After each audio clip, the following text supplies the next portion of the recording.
What's up, y'all? Welcome back to my channel. I hope you guys are having a wonderful day. This is Us season 3 episode 1, $9. Alright, so this is one of my favorite shows. I am so glad it's back. So before we get into it, do not forget to subscribe. Do not forget to click the little bell so you can be updated on when I post new videos. And do not forget to follow me on social media so you can see all my pictures and whatnot. We can communicate. We can get to know each other because I still don't know y'all and y'all still don't know me. So go ahead and follow me on social media. And before we start the review, let me give you guys the rundown on shows I am attempting to review. Alright, so Tuesday, I will be doing This Is Us. Wednesday, I'll be doing... I'm still thinking if I should do Grey's Anatomy, and also How to Get Away with Murder, because How to Get Away with Murder is really fast-paced. I don't really think I want to give myself the headache and do that, so it's still up in the air. I skipped Wednesday. Thursday is How to Get Away with Murder in Grey's Anatomy. Wednesday is Black Ink Crew. Saturday, Ayanla Fix My Life. Sunday, Married to Medicine, and Insecure Until It Goes Off. Now, how I am going to do this, if I do about 2 or 3 reviews and I see I don't get a lot of views from these shows, I will stop reviewing the show. So if you guys want to see the reviews of these shows, please watch the videos. Please subscribe and click the bell so you can know when I post these new reviews, okay? We are trying to grow this channel. I am trying to get into this whole review thing, and I need your help to do so, alright? So, we start off in what seems to be 1970s, and we see a black man getting out of bed. We don't know who this man is, and he has the afro, he has the mustache and everything like that. Very retro, very 70s. And he is getting ready to go somewhere. We don't know where he's going. We don't even know who he is. So we see that he makes a call to someone. We don't know who the person is. It is a white woman. We see a bunch of black children in the area, and we see a black man. So one would deduce that that is his parents. He gets on the bus, and we see that he is in a locker room, and he is putting on protective gear. So I don't watch sports, don't know shit about the thing, but the thing right here that he put on, the guard thing, looks football-y to me, so I assume that he was a football player. I saw the Steelers logo on the helmet, and he is a football player. We don't know who he is. His last name is Harris. Don't know who he is, but we'll find out by the end of this episode. Alright, y'all, so we got Kate and Toby right after their wedding. They are laying there basking in the glow of being man and wife. And the first thing Kate wants to do is to have a baby. Now, we do remember that Kate was pregnant last season, but she had a miscarriage. So she desperately wants to be a mother. She desperately wants to have a baby. And Toby is all here for it. So we see Kate taking pregnancy tests to see if she's pregnant, and she's just not getting pregnant. So they decide to go to the doctor. And hoping for good news, the doctor tells her that she has PCOS, which is polycystic ovarian syndrome. Kate is obviously devastated because with PCOS, you do have cysts on your ovaries, and it causes infertility. It causes a difficult time having pregnancy. It does create a lot of weight gain, so that is probably one of the reasons why she is overweight. I as well do have PCOS. I was diagnosed at 26. So this scene actually made me cry, because when you want to be a mother and it just doesn't happen because of this hereditary thing that just comes, you know, it just travels down the gene. I don't really know, but when I was diagnosed, I felt like my life was over. And I am the same age that Kate is now. Kate is 38. I'm 38. And as you get older, excuse me, y'all. As you get older, your clock is ticking. You're thinking about, you know, everybody's passing you by, and you are still just stuck in the same place. You don't have any kids. You don't, whatever the case. And you kind of start getting depressed. But when the doctor did say she had PCOS, I kind of jumped up because I was laying down. I kind of jumped up because You don't really hear PCOS being talked about a lot on TV.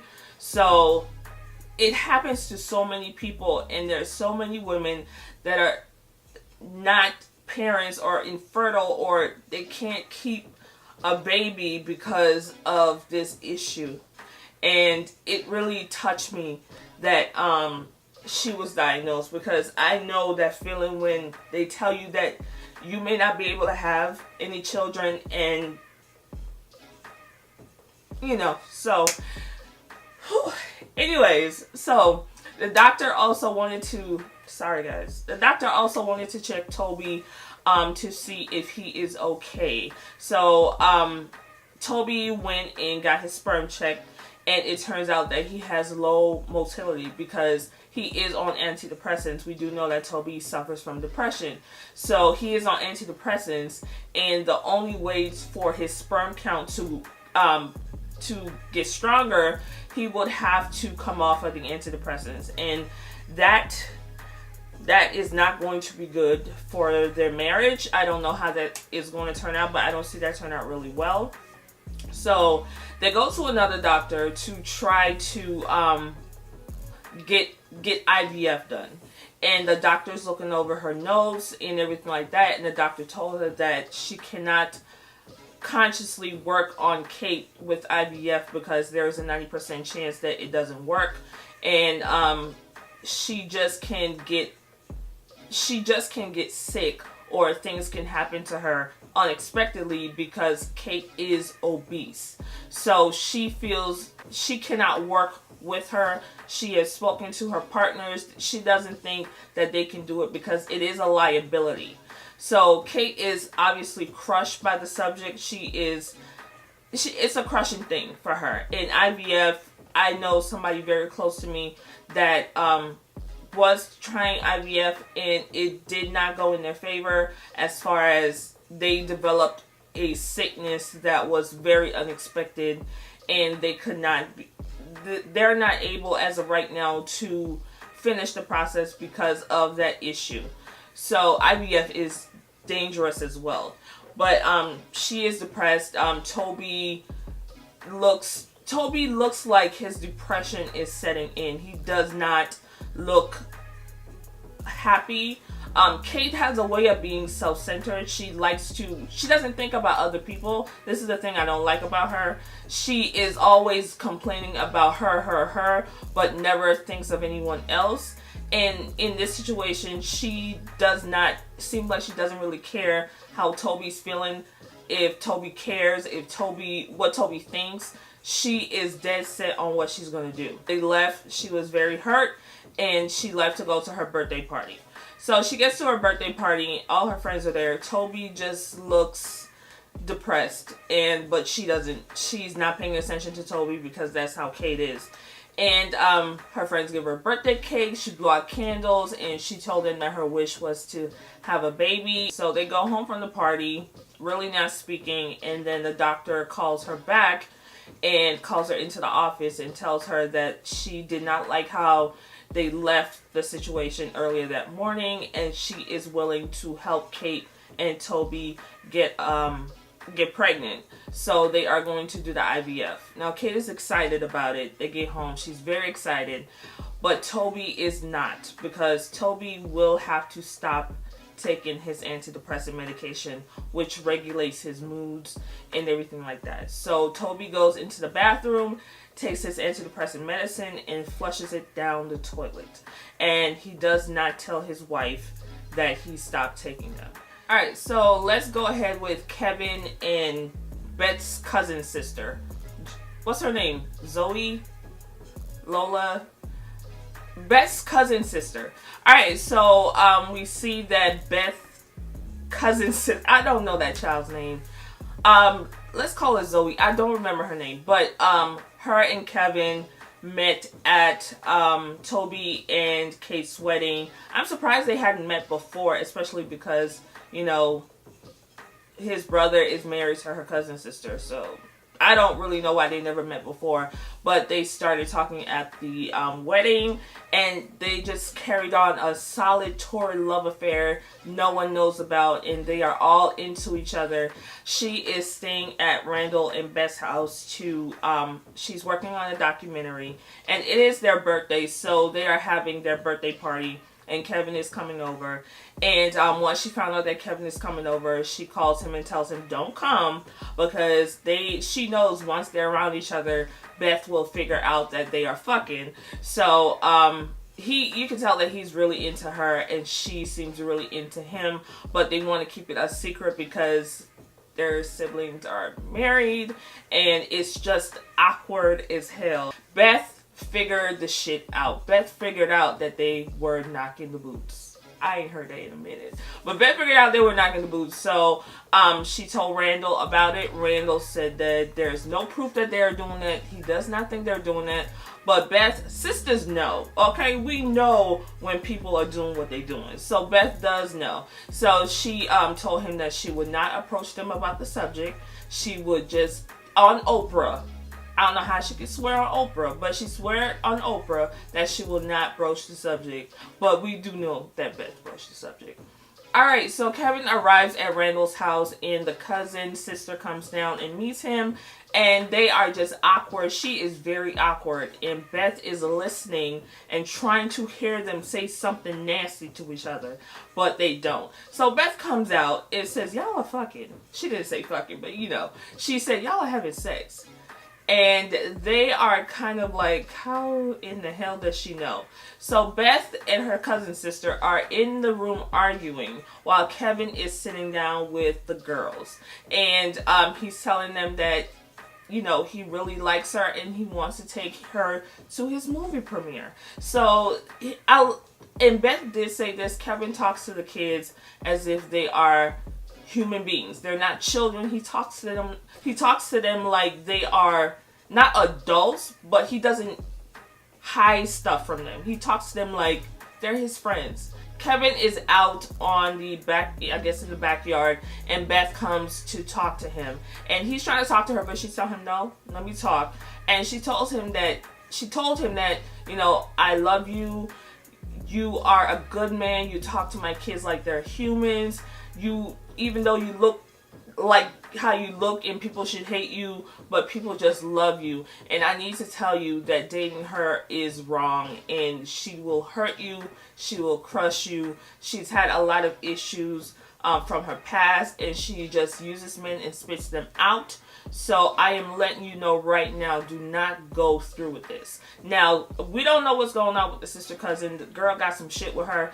Like last season, she talked about she told Deja growing up with Beth, she was Beth's mother and her mother are sisters, but I think her mother died, so she had to live with Beth. And she was very angry, and she was just doing a bunch of shit. So there's a lot of shit, underlying shit with her. So, and we do know Kevin is a recovering drug addict. So I hope he don't fall off the wagon fucking with her. Alright, so we are in 1970, God knows when, and we see Mandy Moore. I never remember her name on this show, but I still call her Mandy Moore because that's what I know her as. But we see Mandy Moore in the tavern singing because we know that she wanted to be a singer. She wanted to be like Joni Mitchell. So singing is her passion. And then Jack walks in, and Jack is seeing her for the first time, and he is just enamored of how beautiful she is, how beautiful her voice is, and he just instantly knows that this is the one.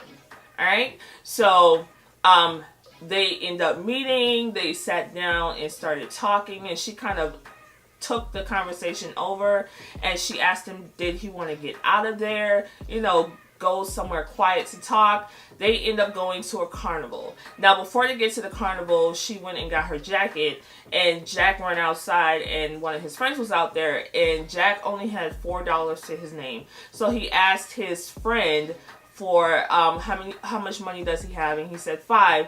So Jack has $9. He took the $9. He told him he will pay him back and him and Mandy Moore decided to just go and drive, and they ended up to a carnival. That is why the show is called $9. But anyway, so they go to the carnival. It is $5 to get into the carnival, and once he gets to the carnival, all the vendors and everybody's asking him if he saw the football game, which, you know, Jack is a really big football person, so he saw the game. Everybody was so psyched about the game. But to get in was $5, and she started talking about she wanted candy apple and some hot chocolate, and that was $2. So he has already spent $7. Yeah, he already spent $7. He only has 2 left. So they're talking, trying to get to know each other. She's asking him about the war, because he did tell her that he came over from Vietnam, and he's told her that he lost his brother. He did not want to tell her a lot of stuff that happened over there. He told her he was just a mechanic, but he was in battle and he lost his brother while he was over there. And she wanted to kind of lighten up the mood, so she asked him, you know, what does he like, pepperoni or mushrooms? And everything that she said, they chose the opposite. So I think at that point, they kind of felt like they weren't compatible really. And then it started raining. So once it started raining, Mandy Moore saw that there was this guy selling umbrellas for $2. Jack only got $2 left. So he saw that there were $2, and he was like, it's not really raining like this, so we can stand out here in the cold if you want to. It's not raining. No, we good. And she was like, but it's raining though, and I'm a girl and my hair's gonna get wet. But he refuses to buy this because he only has $2 left. So they're standing under a truck, a vendor truck, and you can tell she's kind of turned off because of the whole umbrella thing. And he is trying to ask her if she want to go play games. It's still raining.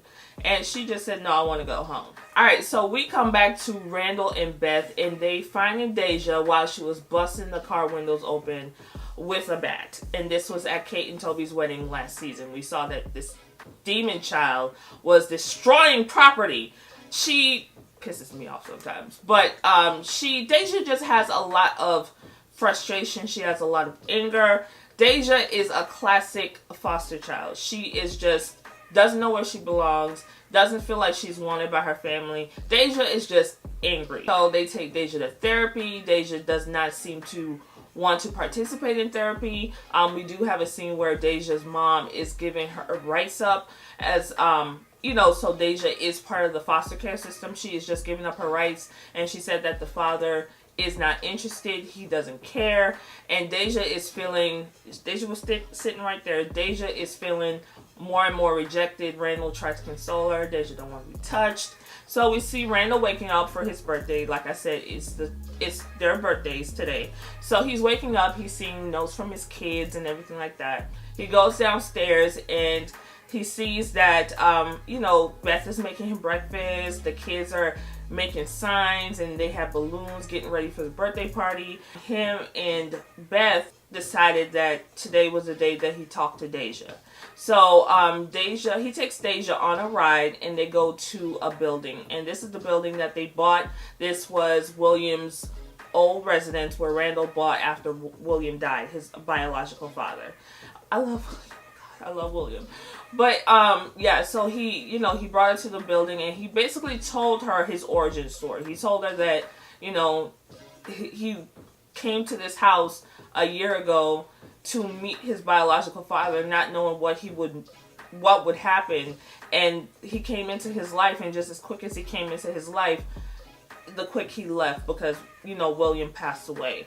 So he's basically trying to connect with her as far as being an adoptive child and everything like that. And then asked her if they could put in the paperwork to adopt her. Deja is a feisty one. She gets on my nerve, but, Deja said that she and Randall are nothing alike. The fact that he brought her here to kind of make it seem like they're so similar is basically fucked up, and she does not want to be adopted by anybody, and she is not answering his questions, and she got in the car and they went home. So Randall and Deja get home, and he apologizes for trying to compare them, and Deja is just not feeling it. She just walked upstairs. Deja, I understand, but these people are really trying to help you, and I'm sorry. I thought about adopting. I really do. And adoption is probably one of the things I might do. But I am afraid to adopt somebody like that. This child has a lot of issues. And she is just taking it out on these people that are only trying to help her. And I'm afraid that I adopt somebody like her and then strangle a girl. I just don't want to experience somebody like her. Alright, so Deja goes upstairs, and this little heifer sneaked out of the house through her bedroom window. Y'all, I can't take kids like her. I really can't. So Deja goes back to her old neighborhood, and she goes to a bike shop, or I think it was a bike shop or a athletic shop. Before she goes there, there was a memory that Deja had walking with her mom and passing by that shop and seeing a man. Her mom stopped, looked at the man looked at her, and they kept walking. So that was Deja's father. So Deja actually goes back to this bike shop and walks up to the man. She doesn't say anything. He looks at her to greet her and then realizes who she is. And she came there and told him that she doesn't want anything from him. She only came there to tell him that she is extraordinary, because Randall did tell her she's an amazing person. She's extraordinary.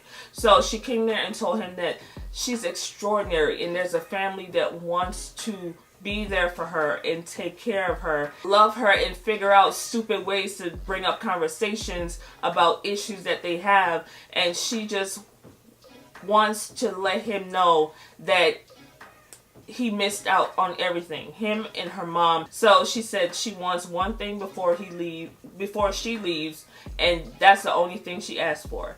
So come back to the house.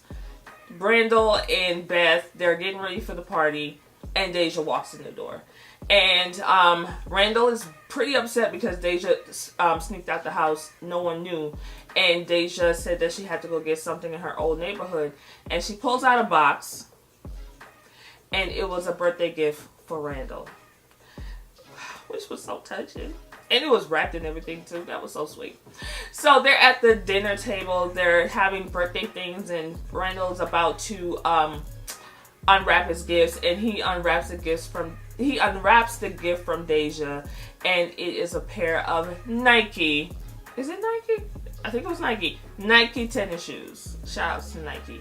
Because Deja and Randall, they do run. So she got him a new pair of Nike tennis shoes, and she told him that if they want to go ahead and start the paperwork to adopt her, they can. I thought that was so beautiful. I just need her to calm her little ass down, but I really do like that she is open enough for them to adopt her. Alright, so we are going back to Jack and Mandy Moore.